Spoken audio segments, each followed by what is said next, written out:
All right, everyone. First, I want to welcome everybody here today. Karen Smith is out of the office for a few days, taking a vacation to go see one of her daughters out of state. So we're lucky enough to have one of our board members, Amy Person from First State Bank, is going to be leading off our session today. And again, we just thank everybody for being here, from Vicki for chairing the day, our speakers, and Amy and Dave, our board members, for being here. Thank you so much, and I'll give it over to you, Amy. Thank you so much. Good morning, everyone.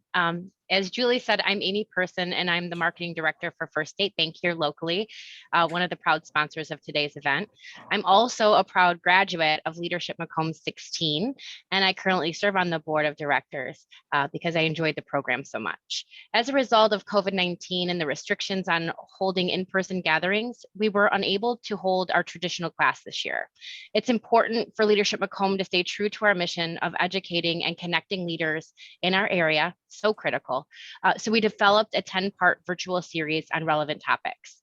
Today's session is the 5th in our series. We're grateful that you are with us today and you're excited to learn from panelists about leadership during a crisis. Thank you to today's series sponsors. It would not be possible without you. Macomb Community College, Henry Ford Macomb Hospital, Marchand Advisory Group, DTE, Oakland University, Plant Moran, and First State Bank. Plant Moran is one of our series sponsors, as mentioned. Today, we have with us David Harrington, who's a partner at Plant Moran, a graduate of Leadership Macomb II, and serves on the Leadership Macomb board. He's going to say a few words today about payroll tax credit you may or may not know about. And as a courtesy, if everyone can mute their devices, that would be wonderful, as I hand it off to David. David, take it away. Good morning, everyone. Yes, good morning, everyone. Again, I'm Dave Harrington, the office managing partner of the Plant Moran office on Hall Road there, right by Romeo Plank, and just happy to be here. And I was part of Leadership Macomb 2, which was about 100 years ago, it seems like, but it was quite a class. It was a great experience, and a lifelong Macomb County resident. Plant Moran's been involved with Leadership Macomb from day one because we saw the importance of it within our county. Many of our staff, many of our clients are in this county, and the health and vitality of this county is mission critical to the firm, to the region. And so investing, bringing leaders together to educate, to unite, to connect so we can be better together is really just a passion that we have within our practice, but Leadership Macomb has been an instrumental tool as part of that. So we're pleased to still be able to, 20 some years later, be part of the journey. And so we are fully behind Leadership Macomb, and we're excited for that day when we're back together geographically. But in the meantime, just like we're all adjusting.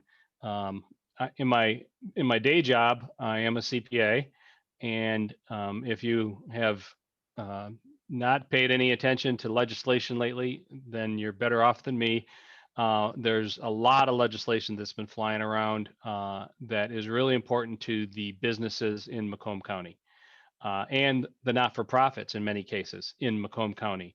And in particular, there's this thing you're going to hear about, and it expanded with the president expected signing of the bill today of the employee retention credit, which provides for potential for businesses to get payroll tax credits or return of payroll that they paid to a number of their staff. You potentially could have it for 2020, and there's a strong potential you could have it for 2021. A lot of it is based on whether your business was partially or fully shut down by a government order, or if your staffing levels, if you have under 500 staff, it could apply in 2021. If you have under 100, it could apply in 2020. And there's a gross receipts test. It's very complicated. It's the Accountants Employment Act. It's keeping us really busy because this is mission critical for the businesses, the smaller businesses in Macomb County. It's probably that, and the PPP2 loans will help us get through the pandemic, so we can have businesses that were in as good a financial shape prior to the pandemic, that they'll be back in that position again, hopefully, so that they can continue to employ, continue to grow, continue to be part of the county. So if you are an owner or know someone who is, I encourage you to reach out to your CPA, reach out, or if you know anybody in that space, because these are the types of government programs that we all need to take care of.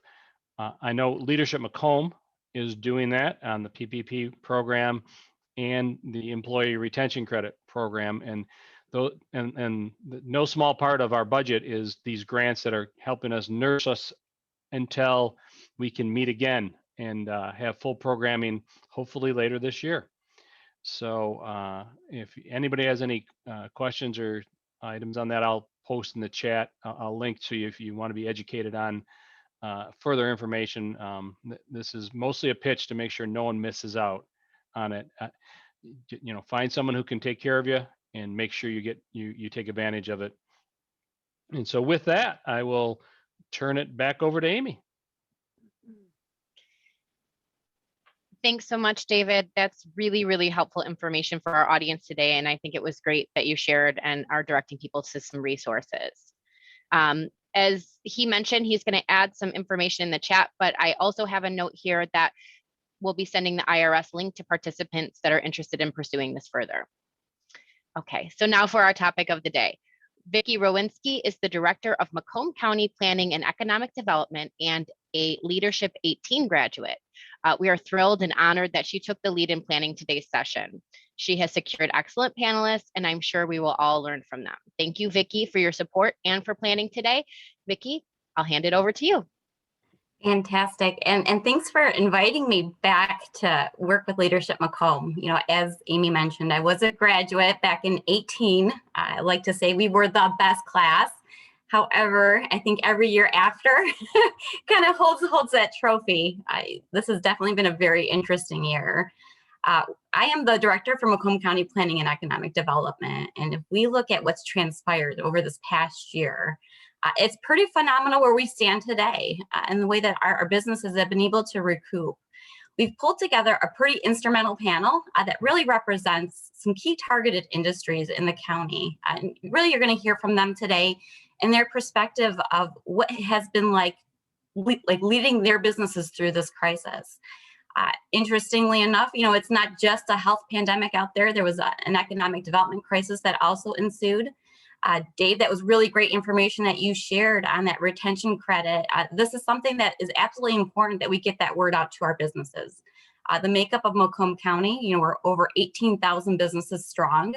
About 99% of those businesses fall within that threshold of 500 or less. And so when we look at avenues for them to see some of that relief, especially because they've been feeling the pain of this crisis, and really to get these businesses going back to pre-COVID numbers. If I had to go back a year ago, I sit on the planning committee for Business Day for Leadership Macomb. Actually, on March 17th, 2020, we were supposed to host our Business Day, and we had to make a 11th hour decision to cancel that. We had some site visits set up with FCA, a full agenda, and unfortunately we were not able to move forward with that due to some of the measures with COVID-19. And so today we're kind of giving you a little glimpse of what we experience in economic development and some of the things that are trending in our space as it correlates to the pandemic, but also what these businesses do day to day. I know at one point we actually had the bios of some of the panelists. Julie, I don't know if we're going to run through those again, but it would be great to have those kind of running in the background. This discussion today is going to be very, very enlightening, but it also requires for you guys to participate. So there is a chat feature. Please feel free to throw some questions out there that maybe perhaps as the speakers are talking, something gets invoked in you and you want to speak up. I do see a lot of familiar names and faces on this call. If you guys don't mind putting your face on the screen, we'd love to see you. We're going to try to make this as engaging as possible. We can't be in person, but sometimes, just getting that energy through the Zoom line, it does help. All right, so I'm going to introduce the panelists. I got a series of questions. Your job is to really listen, but then also, ask those tough questions as well. You've got this opportunity to do so. Our first panelist, I'm seeing the screen change a little bit again, but I'm going to go off of my agenda. It's Tim Droege. He's the president for Sonus Engineering Solutions. When we pulled together this panel, as mentioned, we looked at what are the targeted industries, and manufacturing is one of the key areas that Tim represents. So we're going to hear a little bit from him. We also have Patricia Lopez. She's the Chief Operating Officer for Alchemist Ventures. You'll hear about this new venture in Macomb County when we talk about innovation and entrepreneurship. Beth Monicati, she's the president for All Seasons Communication. Really got to meet Beth during this time. Didn't know her a year ago, and I would tell you she's been an absolute blessing to get to know. And then Mickey Weiss, who's going to bring in a perspective from the downtown, what they've been experiencing as a downtown district in Mount Clemens, but also looking at some of the businesses there that have been able to flourish. And so with that, let me introduce Tim real quick. And as you guys introduce yourselves, I know I described kind of your title and the company you work for. However, I want you to kind of come at this with a different angle and provide maybe some interesting fun facts that the panelists and individuals on the phone may not know about what you do and what your company does. So Tim, I'll kick it off with you.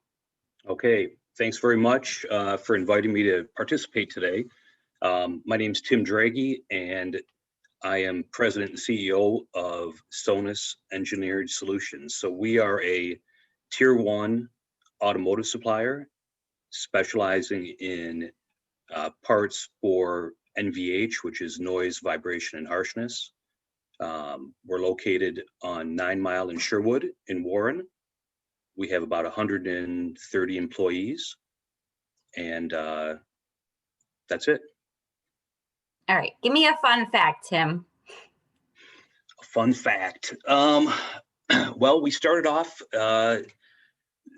originally I was hired in 2000 for to be a key account manager for a German company, and the facility was originally the North American headquarters for a fairly large German company.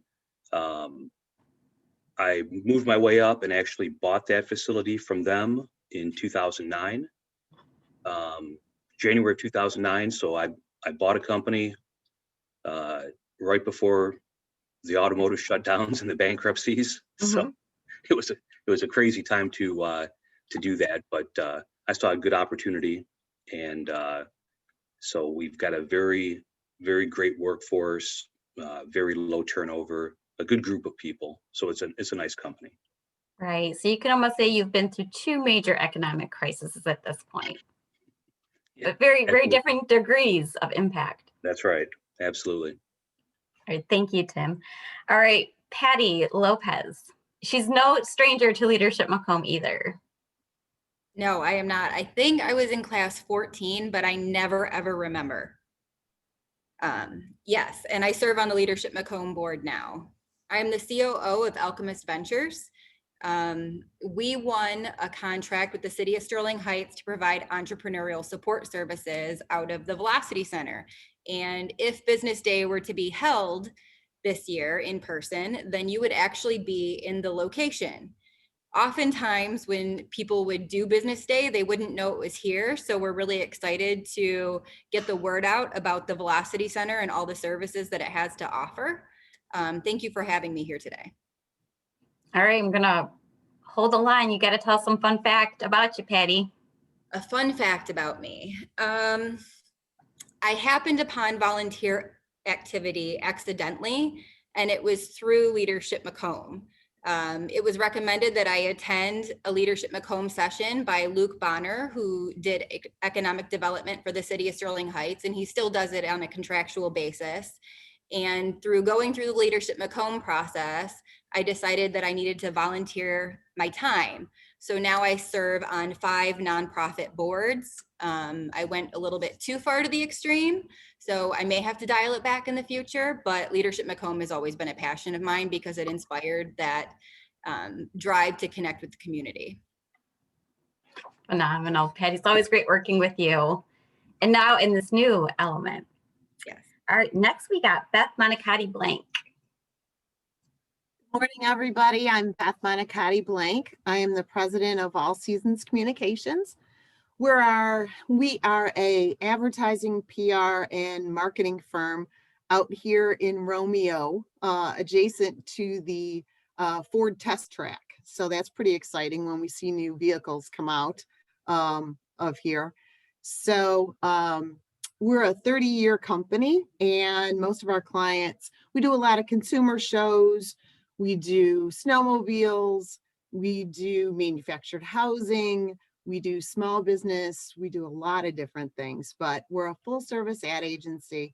Our most recent client is a cannabis client. So if you have questions on that, you can put it in the chat and I'll have to get somebody else to answer those because I'm just feeling my way through the cannabis business now. So it's pretty exciting.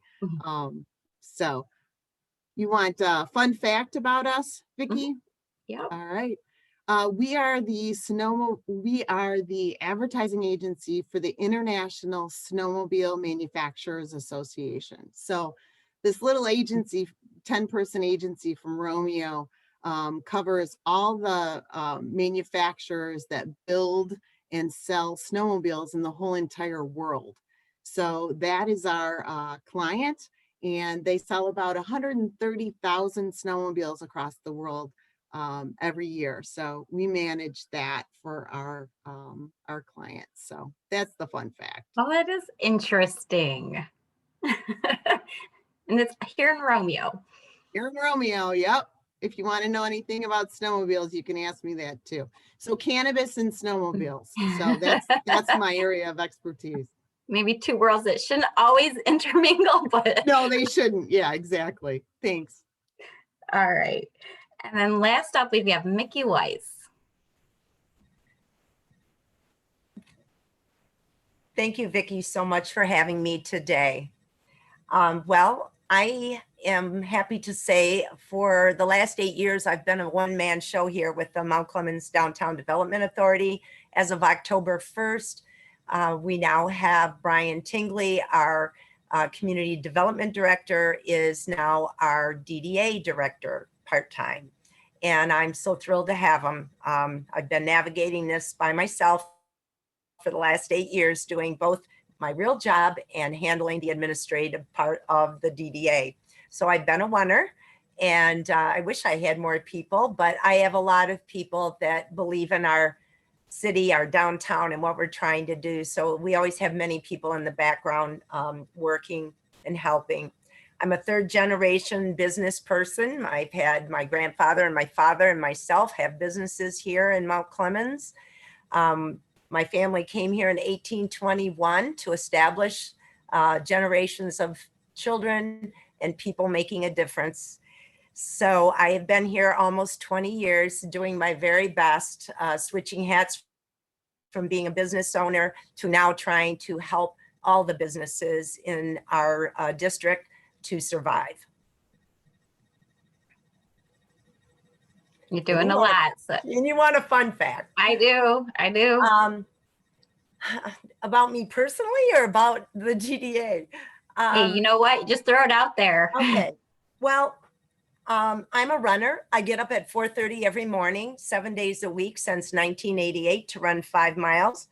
I take care of myself first, and then I go out and take care of my flock and people who need me. So I know it's crazy, but it's what I do. It energizes me every day to face whatever I'm going to face, and always eager to get to work to see what my day's going to begin with.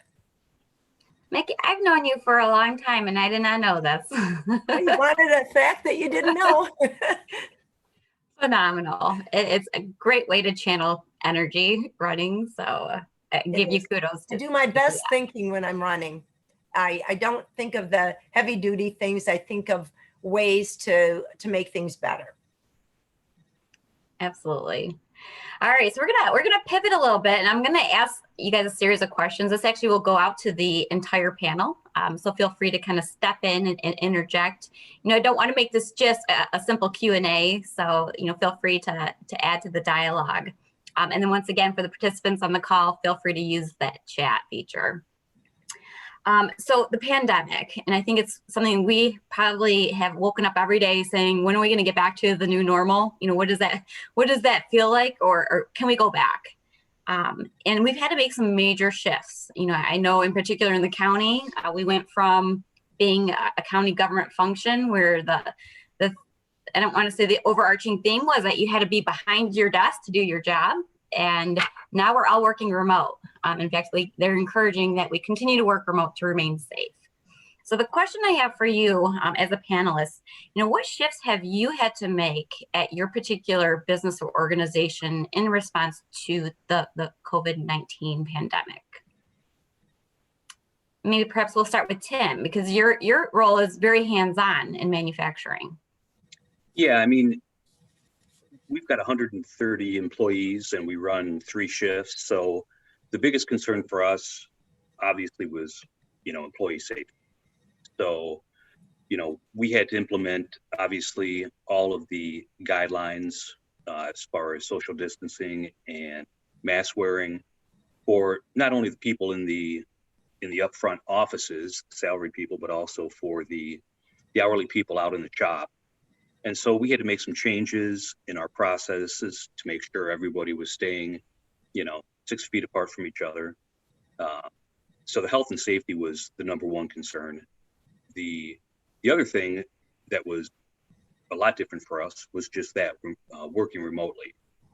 So when we got the mandate back in March, we sent everybody home and encouraged them to work remotely as long as they could. If they needed to come into the company to do something, build prototype parts, test some parts, anything like that, to keep the operations going and to keep on track with our timelines for our customers, they could. But pretty much now everybody is back. We still have a few people that are working remotely, and that was a big change, for the company and also for myself. I never really liked that business model, but I have to admit, it taught me something in the long run, because, we're being just as efficient working that way. So, so it's a little bit different of a management style, but it seems to work. Interesting. And so did you have to purchase like the laptops and the PPE in order for you to implement that, the return to work safely and work from home? Yeah, we've got our ERP system and our basically we have remote access, so it is available. It's all cloud-based, so it's possible to work from home. Laptops, we did have to, all the PPE, of course, we had to do that as well. Got it. And so Beth, you mentioned you're a 10-person team. So what did you have to do? Well, like Tim, we sent everybody home. We all started working remotely. Most had laptops. We had to purchase a couple other laptops. But I think what was so interesting about what we had to do differently is we work together as a group.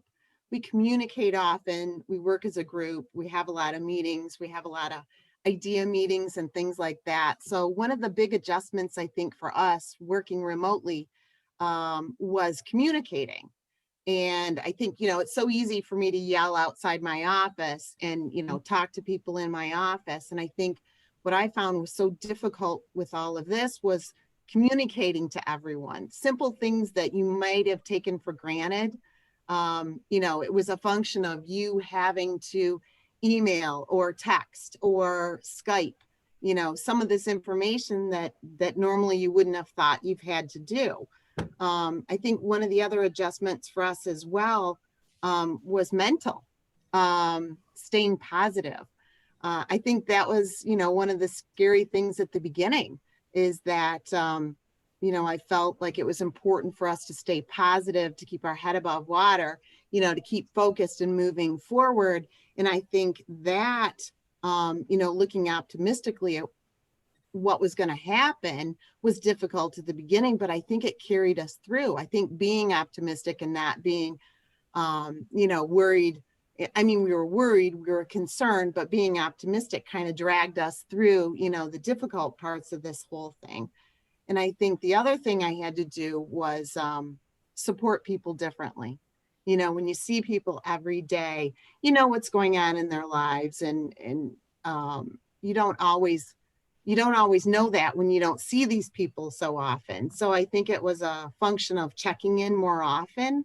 And I think, from my standpoint, trying to understand, that there's other things going on for these people besides work. There's kids at home, there's people running around, there's dogs in the Zoom camera. So, I mean, it was really a learning curve for me. And I honestly have to say that I feel better for it. So I think, some of those shifts that I made, I'm going to carry through into hopefully this resurgence of everything that we've got to do now. Interesting insight there. All right, Patty. So you've gone through a major transformation of a physical building space. Yeah. Can you talk a little bit about what's going on over there? Yes. So we competed for the contract in June of 2020, and it was finally executed in October of 2020. And basically, we were supposed to make this an open space for startups and entrepreneurs to come and incubate. And so with that, the building was basically shut down throughout the entire pandemic, because the building, while it's still a city building, it was only donated to the city of Sterling Heights for use. It's not actually a city entity. So we run this facility on behalf of the city, while not actually having to have any of the requirements of the city, because we don't have city employees here with the exception of 2 other people. So we had to figure out how to open it back up for the tenants that were here. And that sounds easier than it is, but so we have a large automotive client in the building, AGS, and their requirements for entering the building and going to work exceeded that of what was mandated by the governor's order. So we put in temperature scanners at the entry, and if anybody comes in with a temperature, everybody is immediately notified. We have a pen and paper tracking system to notify those that were visitors that day. We opened a co-working space. So renovations were done in this facility to bring people in to work together that were started at before COVID began, and then it was established. And I'm sitting here in this co-working space. And when I'm done with this Zoom call, I'm going to spray everything down, as is the requirement. So we have rules posted. But the founder of Alchemist Ventures, he spent 20 years with the US government, and he had 7 years in the Marine Corps. So he had dealt with epidemics before. So he had some knowledge base on how to safely work during, while there's a virus all about, right? Because we can't imagine what that's like, but he's seen it in smaller segments throughout the world. So it's through his leadership that we were really able to figure out a way to open. We bring in lunches, and we have people socially distance while they have lunches. We brought in an 18-wheeler truck to offer bowling to the tenants in the building. We're trying to make it a fun place. And then in the summer or late spring, we are going to open up the courtyard area for Tech Tuesdays to introduce the community to technology, because when you're trying to create an entrepreneurial and startup environment, you can't do so without the use of technology, but we want to educate the community. I really don't know if what I said makes sense, because we're still kind of figuring it out as we go, but we do have people working here safely. AGS will be bringing more employees in because of the changes that we've made, and we are attracting new tenants to work safely, because people are just, quite frankly, tired of working at home. So if they can work safely for a place for a day, then they'll come up and set up shop here. Did I answer the question, Vicki? You did. And, there's the visual appeal of what you have going on there. And so, not that I'm going to put an open invite out there, but there's going to be a time for you guys to come visit Velocity, and you'll get that invite to see it for yourself. All right, Michelle, so you're going to be wearing the hat of a whole downtown district, including the Nest Collaborative. And so can you talk a little bit about some of the things that have taken place just within the downtown and retail sector? Are you wanting me to talk about what's new, or do you want me to talk about what we were just discussing? Because you know me, I always have a lot to talk about. You do. And perhaps I'll segue into what's new. Okay. If you want to talk about what you guys have been doing as a community. Well, what we figured out real quickly was there was no place to go for information. It wasn't like other things that we could go to the internet for to find out what they did in 92.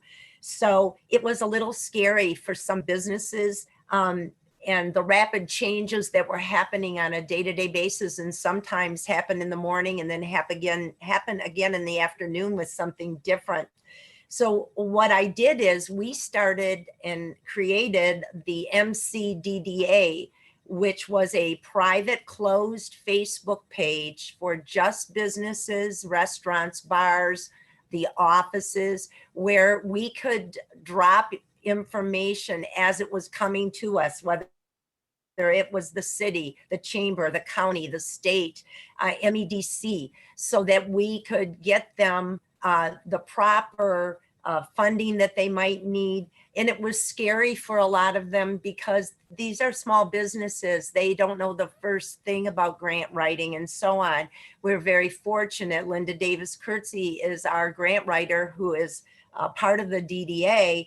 And we immediately contacted her and had her shift into finding money for projects and helping them fill out these applications because they were very much intimidated by that.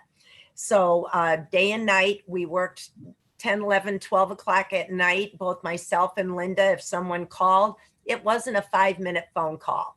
It was involved, but we were able to help them. We also talked about, we're just not going to opt in. We felt that the negative energy in worrying about where we were going when no one knew in the region where we were going, that we needed to save our energy to do the positive things we were going to need to do to move forward. And it was very challenging. I many times had to be a cheerleader and let them know we're going to be okay.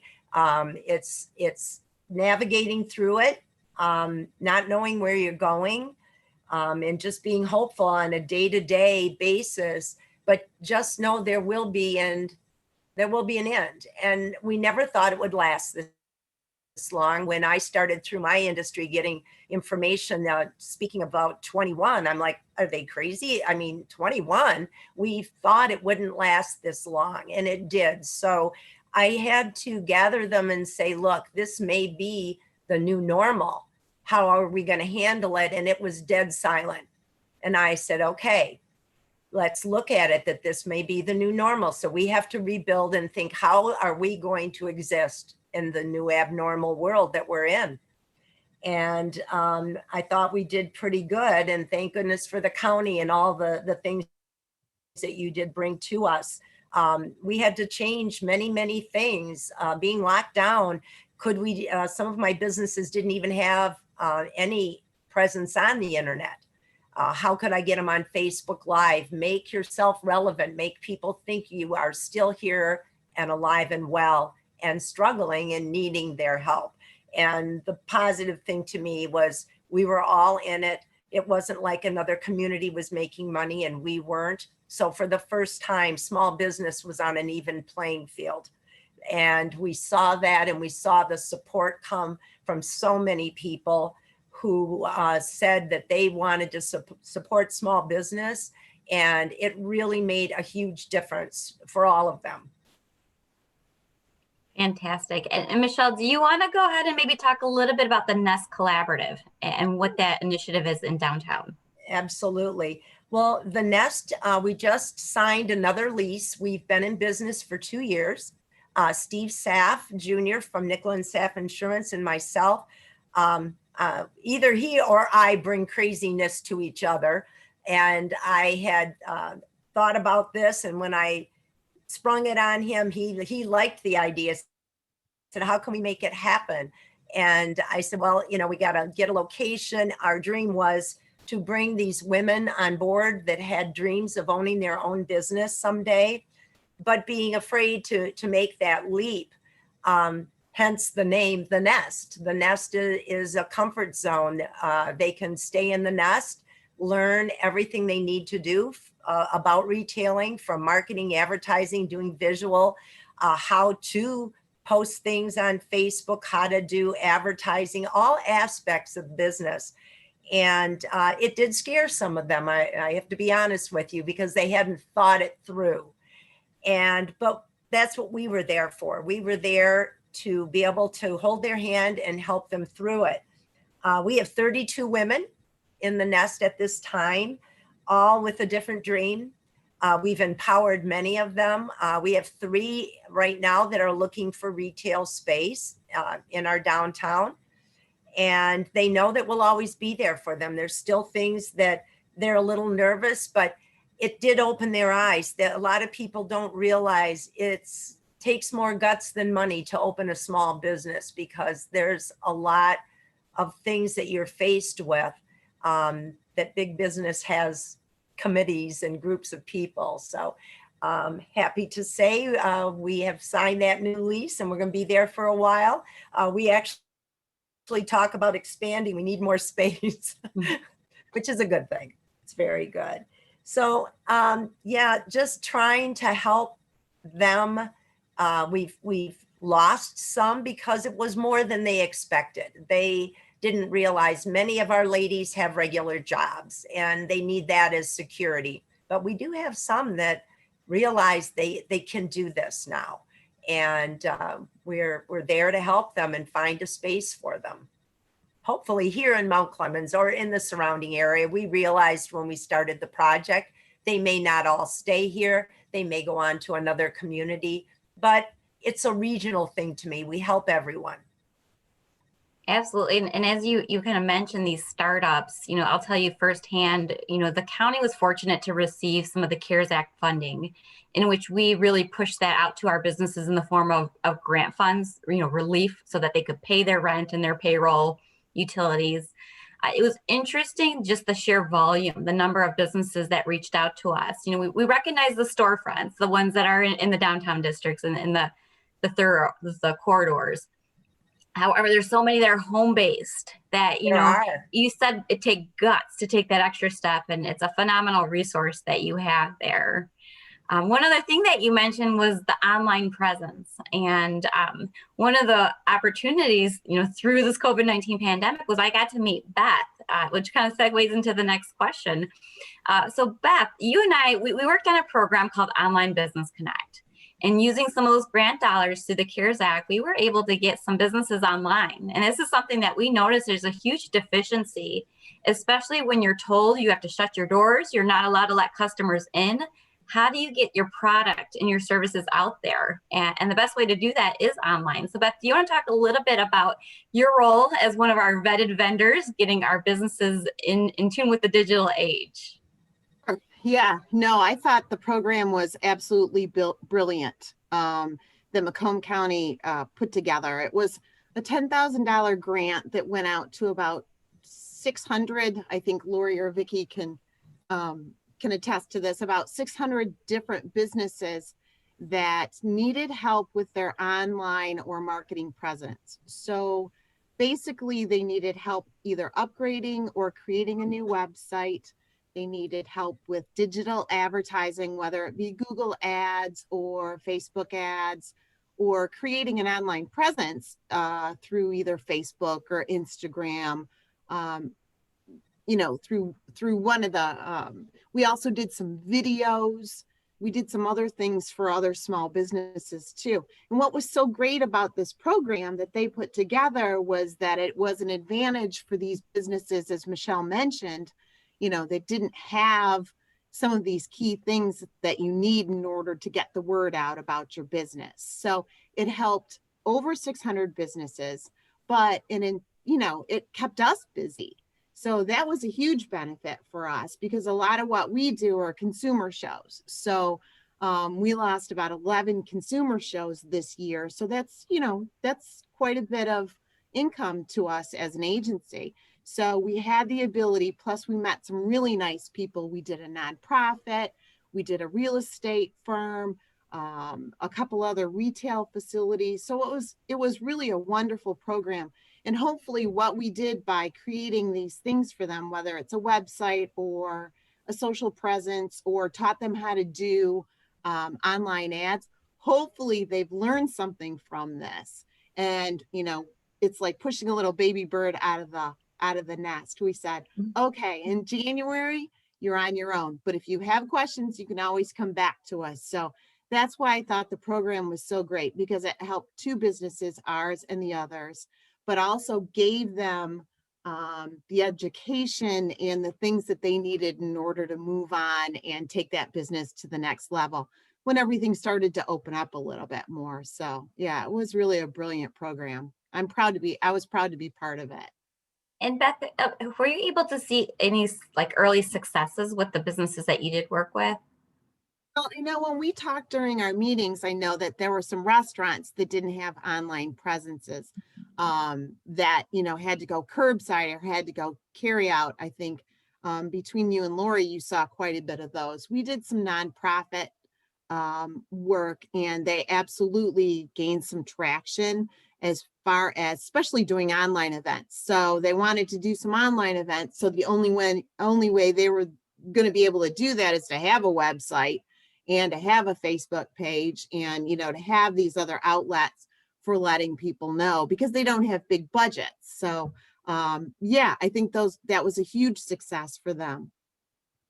Phenomenal. And thank you for being a part of that program. We did do a survey. I surveyed the restaurants, and 1 in 4 came back saying they don't have an online presence. And kind of what was the driver was my own little personal touch of trying to reach out to a Thai company so I could order Thai food and could not find a menu online. But I love them so much that I would do the digging around to get to the menu. But it's getting these businesses to that digital age. When we talk about the crisis and what it presented, there was some great opportunities to do things differently. And so I appreciate you stepping in the gap and helping our businesses get there. It was a great idea that came from the MCPED team. And I see we've got Lori on the line. I was pretty instrumental in making that happen. And we're very proud of it. As we look at future funds coming under the American Rescue Act, that's the one program where I'm like, we need to continue to invest in this because it's sustainable. It's more than just the $5,000 grant that they cash and then what? This is the thing that gets that business really driven into their bottom line. Yeah, it gives them the tools to become a better business and be able to market. I'm sure Michelle has a lot of people that could take on that next grant. I believe that you helped Weirsville Records and the paperback writer. I'd been trying to get them to get an online presence. So, it was wonderful. They were very excited to have that help and assistance because they have a unique business and there are people regionally that don't even know that they're here. And I've watched them blossom, even though this pandemic has been negative. This has made people go into areas they would never have gone before, and good things are coming out of it. So thank you so much for that. All right, so Patty, we're gonna shift a little bit because you mentioned, during a pandemic, you started a brand new program over at Velocity, with the cores, those pillars of reaching out to those entrepreneurs. Can you talk a little bit about what the future, some of the future programming and maybe events that are going to be coming out of Velocity? Yeah, so we've launched a couple programs already. We offer business development training for our clients and tenants or anybody that's interested for a time period. We partnered with an individual by the name of Mo Bunnell, and he is a business development trainer for Fortune 50 companies. So we offer this service for 4 months for free to our tenants or clients, and they get to learn from the best of the best. And they're in virtual training with 40 to 50 other folks every Tuesday. It's really valuable. I have hired professional coaches and haven't gotten as much out of them as I've gotten out of these 1-hour sessions every Tuesday. And I've paid a lot. And this comes at, $149 a month as a cost to us. We've done that. We also relaunched Manufacturers Engage. Manufacturers Engage is something that I had been a part of since it started in 2016. And this year we launched it as a 4-part series event. And it was really hard to kind of get the name out. So we probably could have used Beth's help with our social media and marketing. But it was really an education for manufacturers about what the future of manufacturing is going to be from world leaders in future strategy. So we partnered up with a company called Toffler Associates. Alvin Toffler published a book in July of 1970, and it was life-changing. It was a prediction of where the world would be in 50 years. And sure enough, he was dead on, complete with a pandemic. So had I known that like a bunch of years ago, maybe I would have been a little bit more prepared. But basically, the book was, when this happens, everybody's going to freak out. And sure enough, he was right. So we partnered with them, who were able to predict the future 50 years ago with where manufacturing is going to be and how the effect of technology will be on manufacturing. Because I own 2 small manufacturing businesses myself, and it's a very hands-on job. But technology is changing at such a rapid rate that there's products and procedures that we currently use that are not going to be available or will not be necessary in the future. So how can you pivot your business? Another thing that we're really working with is the Macomb Robotics Collaborative. They had found their home here when they first started, and they were getting up and running, and the pandemic happened, so a lot of that stopped. So we're developing K through 12 education to introduce kids and students to technology, and then to allow these kids who have worked really hard to build robots actually come and play with their robots. So we have different spaces set up, and we're looking at setting up an outdoor area to hold competitions for kids, so that way they can play with their robots more. A lot of times when people think about technology, they think, or robots, they think of, the automation at assembly plants. That's something that's really common in this area, and it's a first really good application of robotics into industry and a huge change for it. But there's technology in our hands. We're using technology. As kids sit in front of their computers before they go back to school face-to-face, or their tablets, they're exposed to technology at a greater rate. And people are uncomfortable with technology. So how do we get people to understand the pros and cons of using said technology, and then to get them thinking about technology in a different way than just, oh, it supports automotive, or, oh, we're going to have drones. I mean, it's incredible what is at our fingertips that we just take for granted. So that's a huge portion of our programming. We're going to roll out Tech Tuesdays, where we can start to do that community introduction and education of technology and highlight some of our tenants or our clients' technologies that they're developing. We're looking at creating kind of like almost like a battle bots, but not with robots. So we'll have competing technologies go head to head against each other. So if there's a company that says that they can do 2-factor authentication that can't be hacked, well, let's find somebody that has a need for it and see whose technology wins out, right? And introduce the community to technology that way. Because when you think of I could go on my soapbox about this all day, but when you think of 2-factor authentication, you think of it as a really annoying thing on your phone where you get a text message if you don't remember your password, or if you log in from a different location. But the need for that is more and more significant as we adapt to technology in our lives. Like, how will your car know that it's actually you giving it its commands? It's something to think about. And I will tell you, Patty texted me mid-COVID pandemic time saying, you've got to read this book. So I did order Future Shock, and every time I would read something, I would text Patty saying, this is absolutely crazy that this was, predicted 50 years ago. And just some of those predictions, just talks about this disruption of technology. The fact that every single one of us right now is interacting in different spaces and we're not together. However, we can see each other, just the fact that technology exists where we don't have to be physically in the same room. However, we figured out a way to engage and interact. Well, sorry to interrupt, but one of the things associates presented was that kids today are forming more of a relationship with technology than they are other human beings. And so how do we address that and navigate this new space as kids want to only interact through technology, not through human interaction? It's a social, like it's almost a social engineering component for sure. All right, thank you, Patty. And we can definitely continue with this dialogue, but I want to give Tim some time to talk about what he's seeing over in the manufacturing space. You know, you talked about, 08, 09, when we saw that major downturn in the recession in automotive, which is a very different feel to the crisis back then to what we experienced, a year ago. But can you give us some insight to what you've seen? Well, this pandemic was a little bit different than 08, 09. I mean, that was a global meltdown. So pretty much everything stopped. For us, as an automotive supplier, it's almost two different businesses. So we'll work and quote on a project.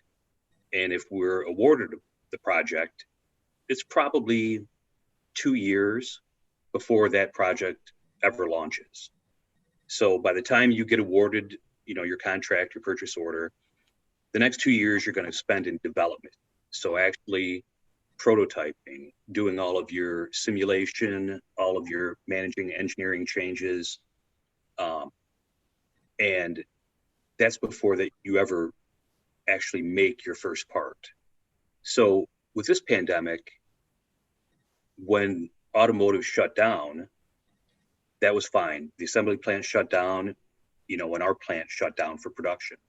But the timelines didn't change. All the engineering, all of the development, all of the simulation had to keep going forward. So that was tough in a sense, like I talked to a little bit about before, working remotely, making sure that you're staying on track of those timelines, that you're keeping up with everything that you're supposed to be doing to make sure that the project is not late. Because at the end of the day, most of our projects, the deadline stayed the same. So that's the development side. From the production side, I think one of the things that we really didn't anticipate was how fragile the supply chain is. So luckily, we don't purchase a lot in our purchase components or in our raw material from overseas. But still, when this happened, I mean, there were suppliers of ours, people were sending out force majeure letters on a daily basis, right? So how do you maintain that you've got correct levels of inventory, that you're going to be able to, start back up whenever it was? It turned out for us to be about 10 or 12 weeks, but you've got to have a good relationship with your customers and a good relationship with your suppliers to make sure that the business can function. Because at the end of the day, we knew that they were going to flick the light switch back on and we'd be expected to supply parts. So that was difficult. Sure. And Tim, have you had any downfall or experience with this chip shortage that's currently happening, which is also a global issue? We've seen some reduction in our releases. So for automotive, you'll quote a project and then you're anticipating you're going to have to make so many units per year. Once you've been awarded the business, the nice thing, it's easy to forecast because you have an idea about how many parts you're going to make. The only thing that really increases or decreases your revenue is those volumes, how many parts your customers are actually taking. So the only way it's affected us is if, for example, one of our customers' plants goes down for a week, then we're not shipping parts that week. And depending on what their schedule is and if they're working overtime or if they're even available to schedule overtime because they have the same issues that we have, making sure that their employees are safe, that business, you might get back, it might catch up or it might not. Right. And you bring up that supply chain component and it kind of just triggers a memory in our minds back in March when so many of our manufacturers pivoted and started making PPE because the supply chain was overseas. It was not here in the United States. And so simple things like your masks, your gowns, the face shields, all of those businesses that really rely on that to safely reopen didn't have access to those because they were stuck in the supply chain in that demand space. I don't know, did you guys pivot at all for the PPE or any of that building of PPE? We didn't. Everything that we make is basically customer owned tooling. So, we're kind of limited in our manufacturing process to making parts for that specific customer, that specific part for that specific customer. So, we don't have 3D printing, for example, which I know a lot of suppliers were out there, which you have a lot of flexibility in what you can manufacture. At our facility in Warren, it's mostly plastic injection molding. So we're really limited to making parts from those tools that we have available for us. Got it. All right, so we do have a question in the chat, and I really want you guys to kind of come at this as, we've all been through uncharted territory, and each one of you respectively has been a leader in this space. So are there any resources that you can share with the audience that help change or expand your mindset and how you would respond to this crisis? And so, Michelle, I'm going to pick on you first. I just, in my mind, I'm like, okay. Well, the most important thing I felt that we needed to do from the very beginning was when we came out of being in lockdown, we had to prove to the public that we cared about their health and wellness. So it meant changing what we were doing in the businesses, the distancing between tables and restaurants. I purchased tables and chairs, cafe tables and chairs. We created parklets. I had to treat my restaurants and bars equal to my retailers, and they both had totally different needs. With the retailers, it was convincing them to try different things, to pivot, not to be polarized and not do anything. You've got to keep moving. And so those that weren't open to change struggled a little bit more. So it took a little bit more prodding on my part to say, try it. If it doesn't work, you can always do what you were always doing. But if you don't try, you're not going to know. And you have to remember, someone else does what you do. And so someone sells what you sell. Someone has a service like you do. You have to do it better. So you have to give them customer service. And that safety coming into the business was really important, thanks to the county and getting us our PPE, because they were already hurting financially. And how were they going to go out and buy the tools they needed to make their businesses safe? So, that was, it was every day changing, every day facing something. And then there were days that people called me and I said, I'm not sure. And they go, but you always know what to do.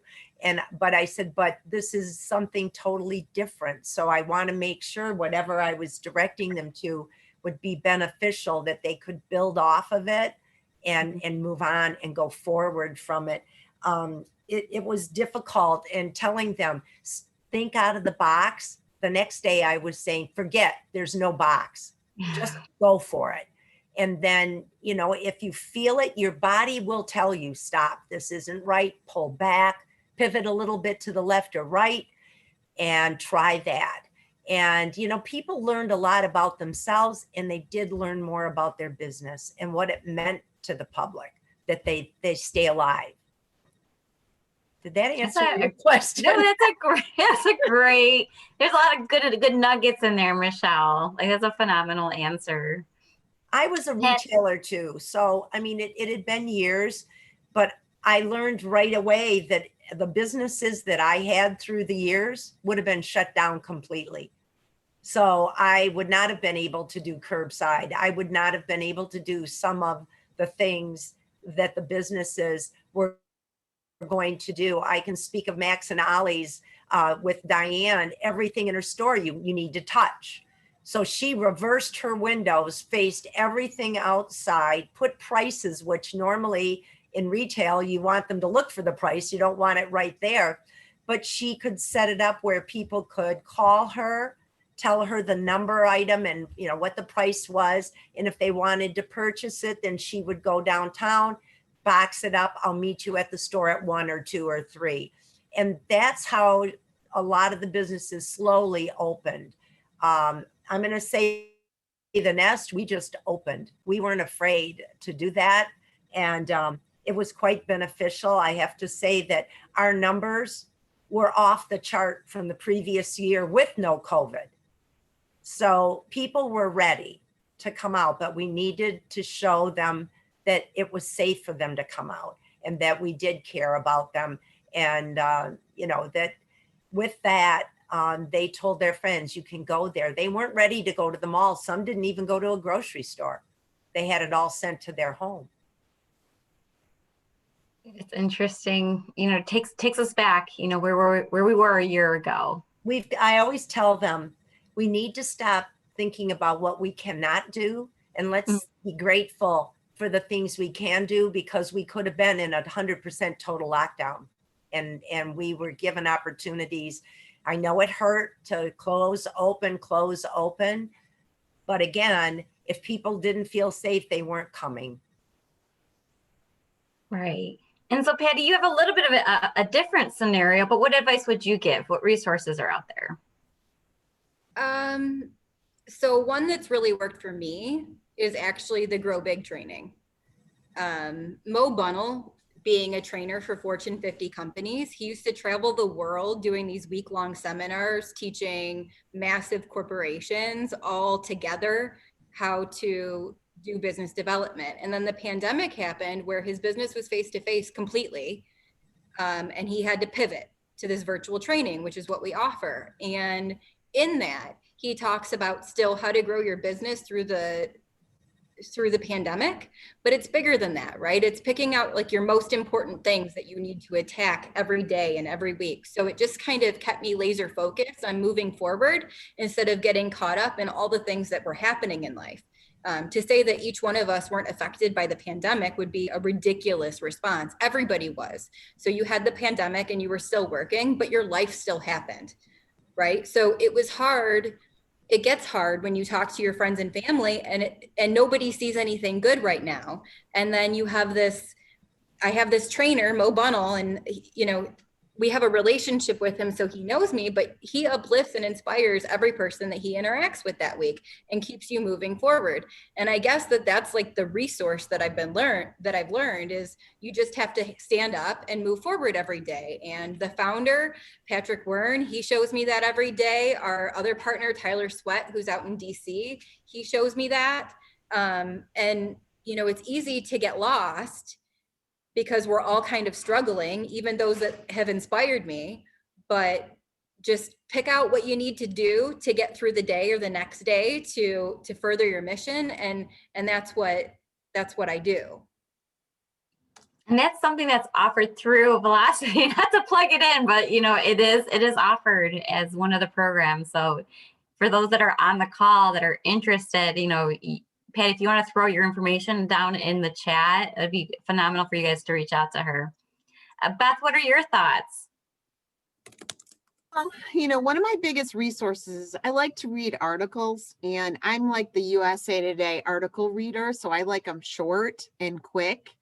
And one of the things that I have gotten in my email for the last couple of years, it's a company called Smart Brief. And they do newsletters, and they do newsletters catered to different kinds of businesses. So there's one called Leadership, there's one called Small Business, and then there's one Marketing, and then they have others. But Smart Brief does really good newsletters, and they come out on a daily basis. And they give you a snapshot of the article, and then you can click on it and you can read further. But I think that was a huge resource for me during this past year, how to stay uplifted, how to keep your employees engaged. how to get a PPP. There was a bunch of things on there, but they were small newsletters that I could look at, get some resources from, and stay moving forward, just like Patty said. I mean, that was the whole thing. I just needed that carrot out there, and a lot of these articles really did it for me. So I thought that was a wonderful resource, and I think it's good for others as well. Great. Beth, can you throw that in the chat just so everyone, if they wanted to take a look at that? I also agree, like I have a really short attention span when it comes to reading. So, give me my 140 characters and just, I'll digest it. Yep, sure will. Absolutely. All right. So Tim, yours is going to be twofold because you actually have also a question in the chat. But before we jump to the question that was provided by Best Tool and Engineering, what are your thoughts? What resources are out there that potentially these leaders could have a good takeaway? Well, I'd say probably the best resource is exactly what we're doing here today. I mean, as a business owner in Macomb County, you've got a rep from the county, you've got a rep from the MEDC. There's a wealth of resources. The biggest problem is most owners, including myself, don't take advantage of them like we should. So if you think about all the programs that were available, all the loans and the grants, most people heard about them through a neighbor or through a friend or something. If you really take advantage of the resources, if you go out and participate in and get involved in some of these things that are available to you, if you don't, you're really doing yourself a disservice, because there's a lot of information, there's a lot of funding, there's a lot of great programs that are out there. You just have to take the time and participate. And the added benefit for that is whether or not you get a grant or you get a loan, you're networking, right? So you're meeting other people, you're talking to other people that have the same issues that you do. And that's a tremendous resource when you need advice or you want to, pick somebody's brain about what they're doing. That's how you meet these people, is by participating in those events, just like we're doing today.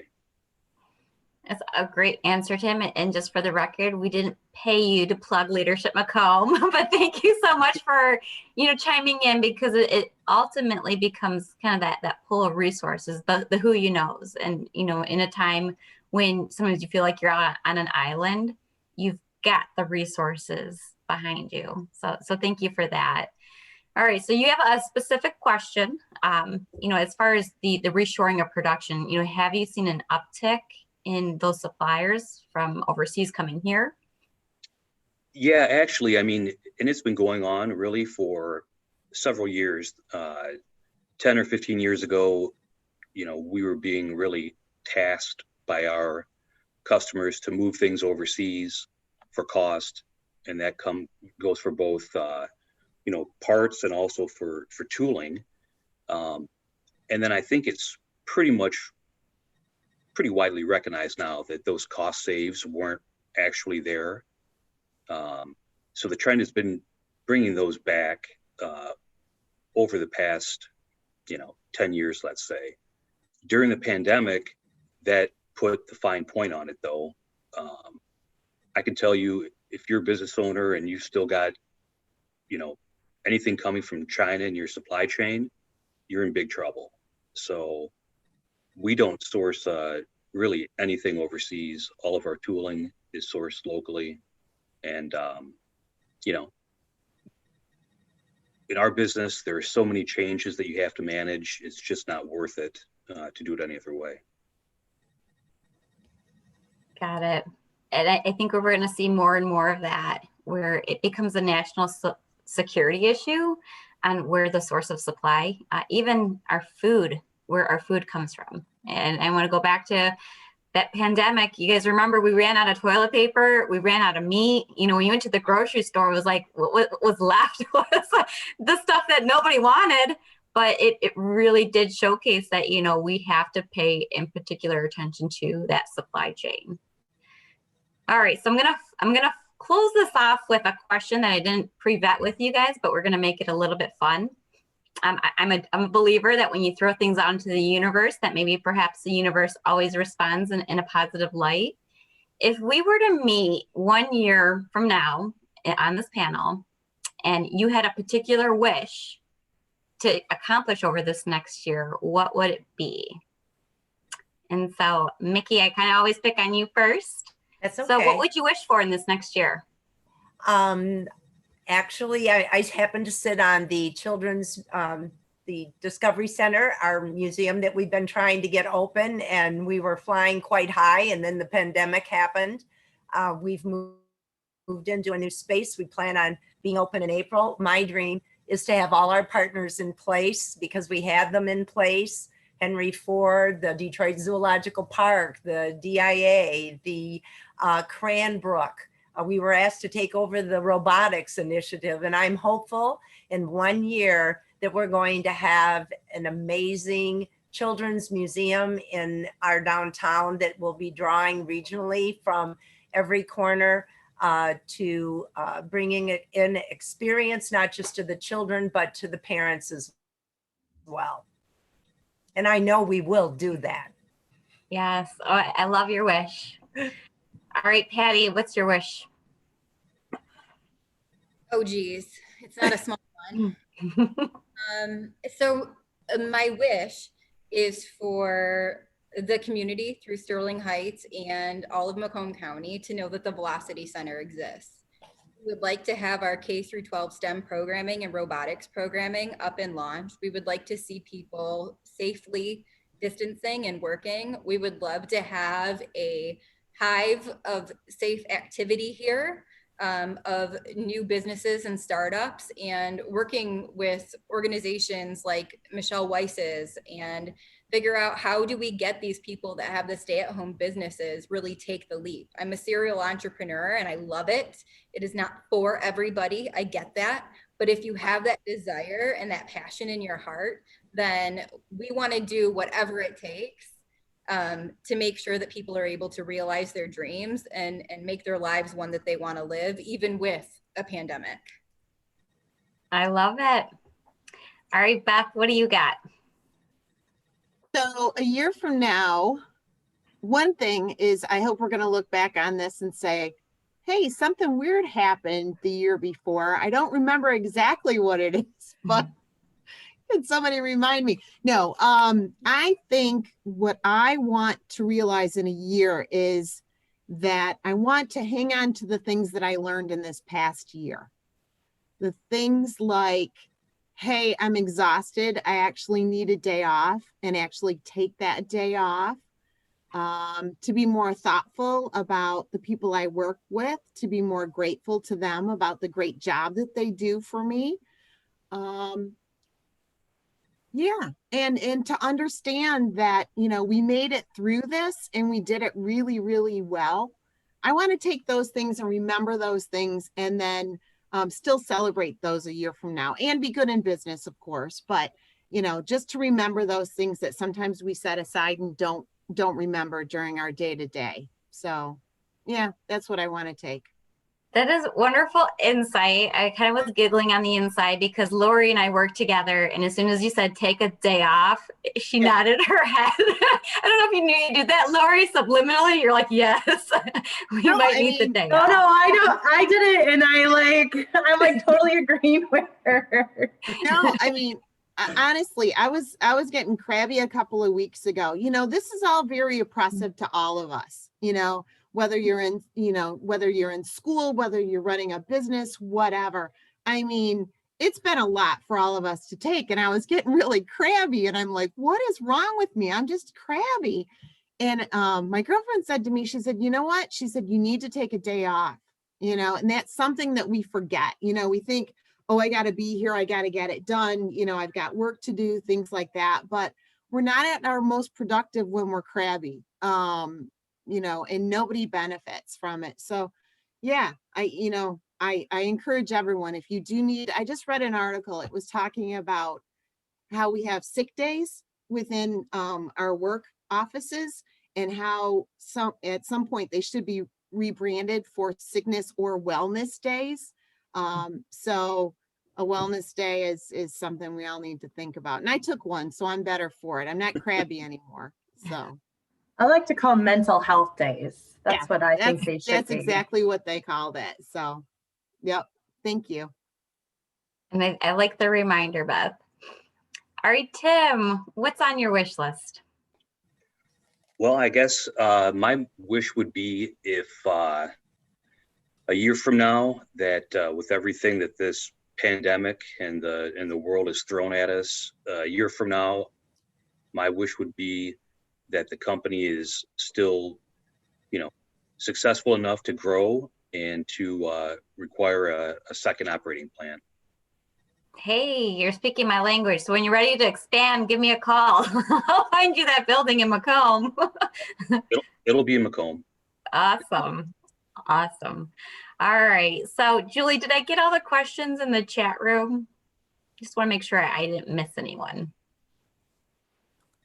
Yes, you did. You did beautifully. Thank you, Vicki. Awesome. Awesome. Well, I really want to thank the panelists for taking time out of your busy day. I will tell you, your words have been impactful, and thank you for sharing and being able to provide just kind of the insight of what's happening in your world as we all go through this pandemic and this crisis. And thank you for your leadership. Thank you to Leadership Macomb. Julie, I know Karen was not able to make it today. Amy, you did a phenomenal job stepping in. So thank you. With that, Julie, do I kick this back off to you then? Yes, thank you so much. So again, I just want to echo Vicki. Thank you to everybody. Thank you to Vicki for chairing the day. We appreciate that. We thank you for each speaker, Michelle and Patty, Tim and Beth. We really appreciate you guys being here. And Bella is our social media PR person for Leadership Macomb, and her and I have been taking notes. So starting from the top with Dave's information about the IRS and Plant Moran, all the way through. So in our follow-up email next week, we'll have some of that information as well. So for the participants, if you didn't get all the notes. So, and I also wanted to tell you that at the end of March, we have another session on the future of the justice system. So we're excited about that one too. It's going to be the similar format with the panel. And Ryan Zemke is the magistrate over at 41B. He's going to be the moderator. And we have Judge Julie Gaddy. We have Under Sheriff Darga. We have defense attorney Tanya Grillo from Mount Clemens. And we also have Jim McGrail from 41B as well. And they'll be talking about just how they handled everything from the justice point of view through the pandemic, and what that's going to look like in the future, what they're going to hold on to, and how that's going to change. So there still is time to register for that at leadershipmacomb.org. And again, we just want to thank our panels. We thank you, Vicki, Dave, and Amy, our wonderful board members. We have so many great ones. I know Jim Marchand is our board president. He's on the call today. We really appreciate everybody's support. From a nonprofit point of view, like Michelle was saying, from the county and just the donors in our community that have really stepped up this year, it's been amazing. And I know it's easy for people to get down, but you guys have all done a phenomenal job of just encouraging people today. So we really just appreciate that. So all the participants, we thank you for your questions, your attention. And like I said, next week, I'll send out that follow-up email with some of this great information. So thank you so much, everybody, and have a lovely, lovely day. Thank you. Thank you. Thank you. Vicki, you did an awesome job. Oh, I think she already left. Thank you.